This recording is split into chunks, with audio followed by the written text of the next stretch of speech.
It's made from plant-based materials. Quite a lot of it is byproducts. So some of the cartons for fish and chips and burger boxes are made from dry fibrous residue, which is left once the sugarcane is pressed for its juice. So it's a byproduct that would normally be thrown away, but it's crafted into packaging for food, takeout food scenarios. We also have plates which are made from palm leaves. Palm leaves fall to the ground, they're collected, and they're pressed into some very attractive plates which are single use but for packaging and totally free from any plastic. And there's 3 chip shops in Peel using this now. Why has it proved so popular with the chip shops? So the 3 chip shops in Peel are owned by David Matthews, and he took the decision to convert all of them at once to the packaging. I think he'd been very conscious of the environment and how much packaging he was using that was plastic, but also demand from customers. We're finding that the general public now are requesting more sustainable packaging instead of plastic. And is this something you are seeing from all different types of businesses? Oh, absolutely. From small independently owned coffee shops to large organisations, there's a solution for any material, any product that's used with food. So from vending cups in our traditional vending machines, we can supply compostable cups for that, to coffee shops, takeout cups, cutlery, straws, even sushi trays. The vast range is quite comprehensive, and any scenario where you would have takeout food, there is a solution within the compostable range.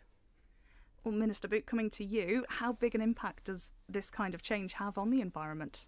Well, I congratulate Tracey's company on pioneering bringing in this sort of packaging, because for a long time, in terms of looking outside, takeaway packaging and packaging generally has been non-recyclable or compostable, and this initiative, I'm sure, will be welcomed by not only the community as a whole, which I'm sure they do, but also in terms of our impact generally in single-use plastics.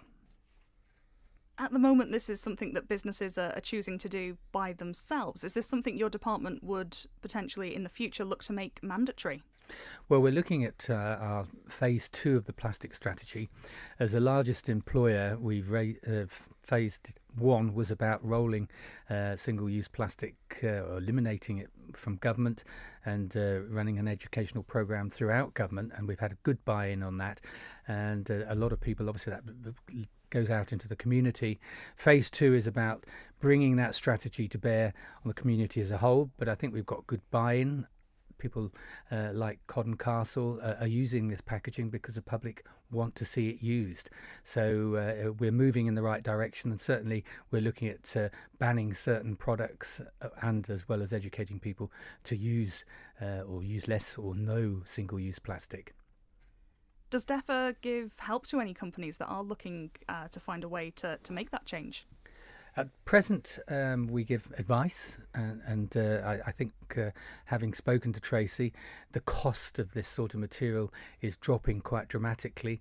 One of the big rationales for not using it in the past has been, it's a lot more expensive, but it is turning into a few pence, and as more is used island-wide and across the UK, the price will come down, and I think that'll be a great changer.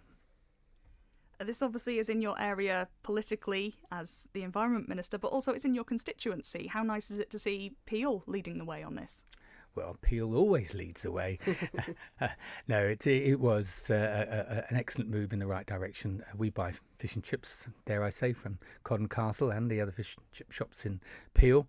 And I have for a long time commented on the type of packaging they were using and hope that they would convert.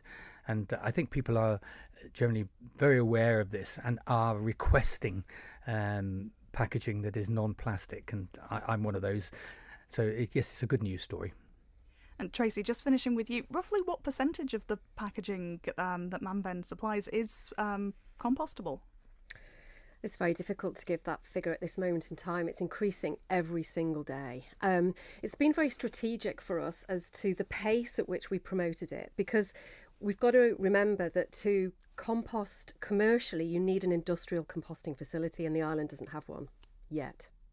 But very, very exciting for the Isle of Man is that there's going to be an industrial composting facility by about October. We've been working with Corlett's in St John's, and they've invested now because demand has grown. Now that once the composting facility is established, we will be able to switch as many customers over as we can. But that's very exciting news for the Isle of Man.